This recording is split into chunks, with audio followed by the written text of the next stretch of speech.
Hi, and welcome back to Public Speaking Online. In this lesson, the topics are going to be making speech note cards and universal themes.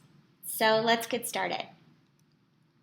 With your first speech right around the corner, students often ask if they can use note cards. And the answer is, of course you can. I don't encourage students to memorize their speeches because it sort of pushes that perfection type of mentality and getting it right. Instead, what I suggest you do is use 3x5 or 4x6 note cards, and that you organize them chronologically, labeling them by number at the top, or even using different colors for different parts of the speech. Now, these tips have been passed along to me by students and through other faculty and have really helped over the years. So here they are. First of all, make sure that you're only using one main subject or topic heading per note card. Otherwise, it can get really confusing. As I mentioned, use only one card per part of the speech. Now for your first speech, a narrative, you might do one card for the intro, body, conclusion, or because it's a story, beginning, middle, and end. When you write on your cards, write large enough that you can see. This isn't a study card for a test, so you don't have to write in exceptionally small font. Consider using colors, either by coloring the cards, using maybe a highlighter or a marker to dot the top, or even by purchasing different color cards, again, for the different parts of the speech. Try your skills at shorthand. Instead of writing out your entire speech, only put down the main ideas in bullet point format.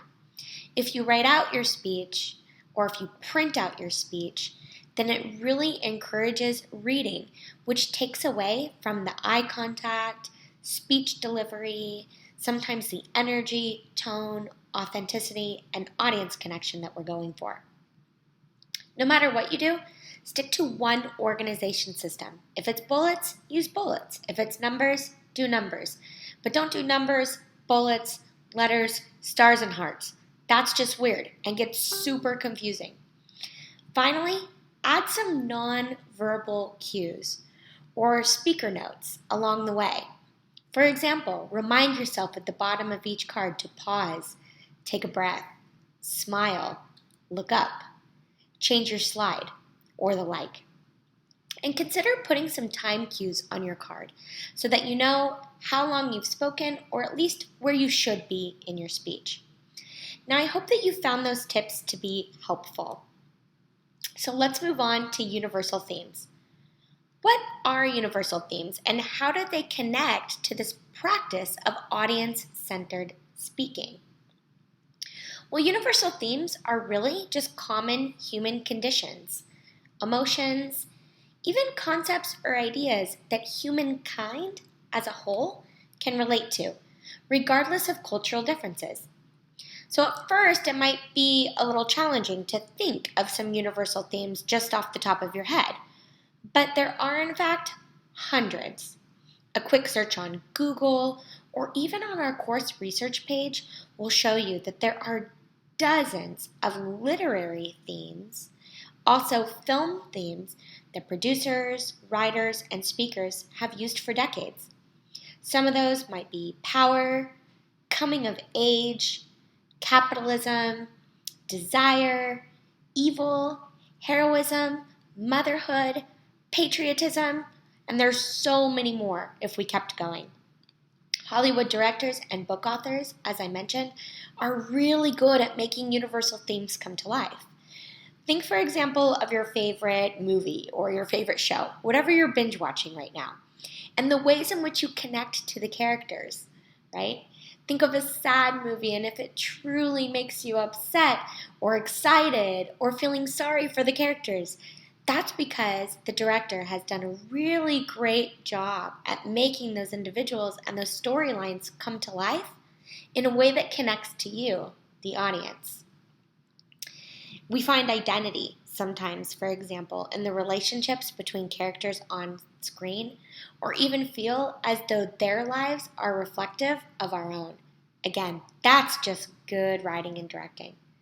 So just like that, you too can apply a universal theme in your speech as a way to connect with your audience, no matter who they might be. Now, this is really important in a public speaking class online because our opportunities to get to know each other are really very limited. So you won't have the chance to sit down next to someone and joke with them before class starts. Instead, we have to brainstorm some universal themes, things that connect us all.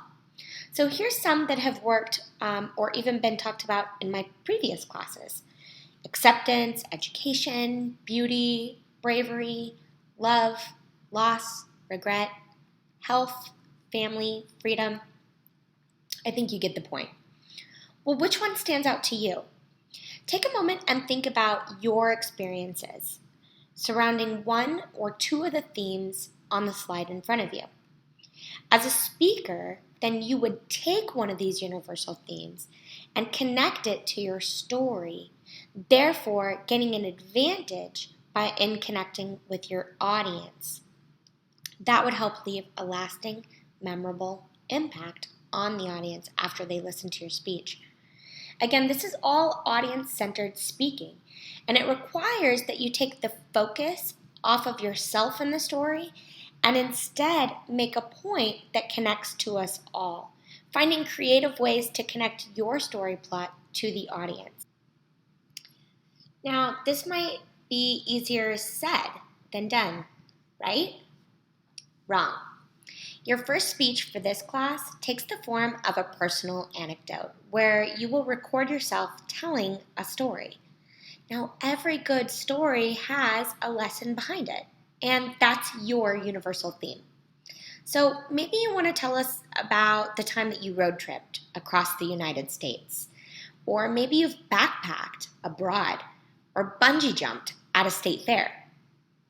Well, what do these have in common? These are all adventure stories that move audiences to be bold or brave, carefree, maybe even try something new. Again, that's the universal theme that is broad to your specific story. In order for a universal theme to carry impact with the audience, your story would then speak to that larger theme of adventure. And you can do this by sharing your daring moves or risky tales, exciting moments of your adventure as you build suspense for your audience. Maybe your story has twists and turns, ups and downs, highs and lows. Those all just contribute to a good adventure universal theme. Now, on the final page of this module, you'll find some really excellent resources, including sample speeches. I would encourage you to take a look at one and ask yourself some of these questions.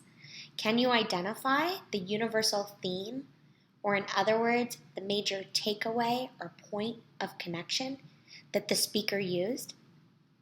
How, if at all, did you connect to the speech that you watched? And maybe you didn't, which is fine too. Moreover, was there something that you really appreciated about the speaker and their message? Maybe the way it resonated with you, or you were able to see yourself as part of their speech. Maybe there was something that you just didn't like. And again, that's okay too.